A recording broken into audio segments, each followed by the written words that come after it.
Zaman? iPhone mı? Ha? iPhone mu? Yok iPhone mu? Welcome to Japan. Buna koy bakalım. Doğru. Marafasıda tabiatın uyg'onishiga to'g'ri kelgan musulmon yangi yil bayramiga yig'ilib o'tiribmiz. Ming rahmat mana Kamoliddin akamizga qanchadan beri bir yaxshilab kutaman mehmon qilamadi.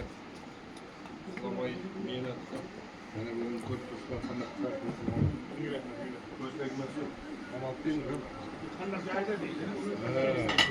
tabiatning eng chiroyli joylari bahosi ko'z tegmasi. Ming rahmat. Bundan amanat o'zi boshqa kalimlar qo'shaqlari bilan qolasa, qapshina baraka bersin. To'g'rilar yuraversin, xudo xolasa. Bolalarniki omadini berib, anchaga adasa aytib qoladi bu farzandlar. İnşallah inşallah. Yorumumuzda barimiz yana yengil qutlu bo'lsin. Mana shunaqa o'tirishlarni ko'pisini ko'ring. Mana shu tushlar bas. Qiymaydigan zamonga qolib. Sizlar yazıversin. Kuch beradigan, quvvat beradigan zaman. Xabarlashib, birbirimizni qo'llab-quvvatlab yuring.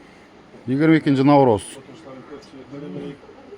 Ba'zan zamoni qurarab, ardakini 3. ay 26. yıl. İnşallah inşallah. Rahmet hemmenizge yeni yıl kutlu olsun. Kuda halak var. Geçen açtık falan kalmış.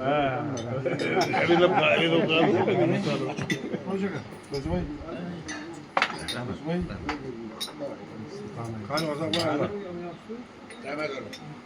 Kapsül yoluna kahramanlar. Yok mu?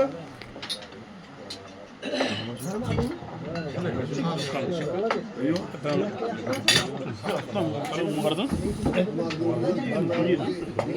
Kadar su